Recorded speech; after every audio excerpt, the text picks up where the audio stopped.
नमस्कार, खबर प्रधान देख रहे सभी दर्शकों का बहुत बहुत स्वागत है और मैं हूं आपके साथ संगीता श्रीवास्तव। समस्या थोड़ा सा गंभीर है, हमारे आपके जीवन से जुड़ी हुई है। अटकलें लग रही है कि अब महंगाई की मार आम आदमी की जेब पर फिर से भारी पड़ने वाली है। जब से प्रधानमंत्री नरेंद्र मोदी ने 7 अपीलें जनता से की हैं, तब से ही महंगाई और सामानों की किल्लत को लेकर चर्चाओं का बाजार गर्म है। सबसे पहले बात करें तो प्रधानमंत्री नरेंद्र मोदी की गाड़ियों का काफिला सिर्फ 2 गाड़ियों तक सीमित हो गया। कई कैबिनेट मंत्री ऐसे हैं जो साझा गाड़ियों से मंत्रालय तक पहुंच रहे हैं। जबलपुर की बात करें तो जज साहब खुद कोर्ट तक पहुंचे। इससे सीधा ये संदेश दिया जा रहा है कि पेट्रोल डीजल की परेशानी अब बढ़ने वाली है और सावधानी ही बचाव है। और यही बात अपील में प्रधानमंत्री नरेंद्र मोदी ने देश की जनता से की। सबसे पहला झटका सीएनजी ने दे दिया है, यानी अब सिर्फ गाड़ी चलाना ही नहीं, कैब और ऑटो में सफ़र करना भी महंगा हो सकता है। वैश्विक तेल संकट और पश्चिम एशिया में बढ़ते तनाव के बीच सिर्फ भारत ही नहीं, कई देश इसकी चपेट में हैं।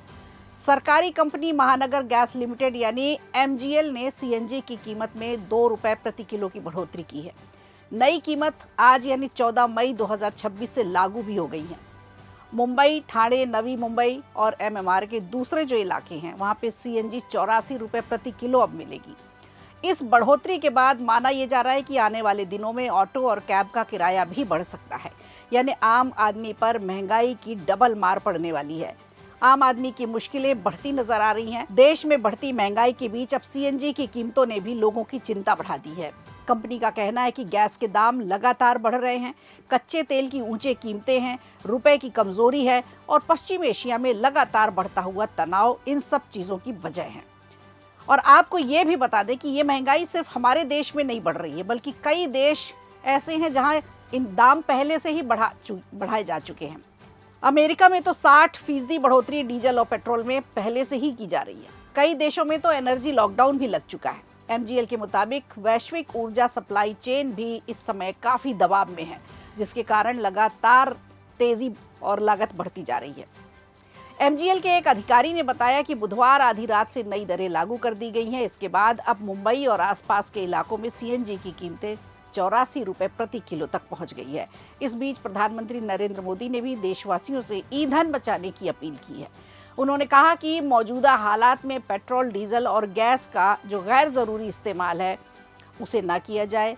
समय की ज़रूरत ऐसी है कि इनका इस्तेमाल ज़रूरत जितनी हो उतना ही करें, कम से कम में काम चलाएं।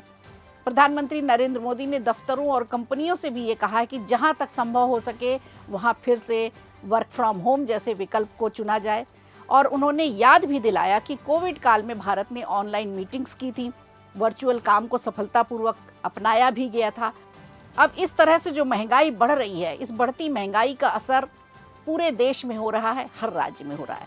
मध्य प्रदेश की बात करें तो यहाँ पर भी महसूस किया जा रहा है। भोपाल में सीएनजी की कीमत करीब 88 से 90 रुपये प्रति किलो के आसपास चली गई है, जबकि इंदौर में ये 93 रुपये प्रति किलो तक पहुँच गई है। मध्य प्रदेश में पहले से ही डीजल, पेट्रोल की ऊंची कीमतों को लेकर लोग परेशान रहते हैं। अब सीएनजी की बढ़ती कीमतों ने ऑटो, टैक्सी और निजी वाहन चालकों की चिंता और भी ज्यादा बढ़ा दी है। इंदौर और भोपाल जैसे शहरों में सीएनजी वाहनों की संख्या भी तेजी से बढ़ी है, लेकिन अब बढ़ती कीमतों ने और सप्लाई के दबाव ने लोगों की मुश्किलें बढ़ा दी हैं। हाल ही में भोपाल में सीएनजी की लंबी कतारों और सप्लाई की जो समस्या है वो सामने देखने को मिली।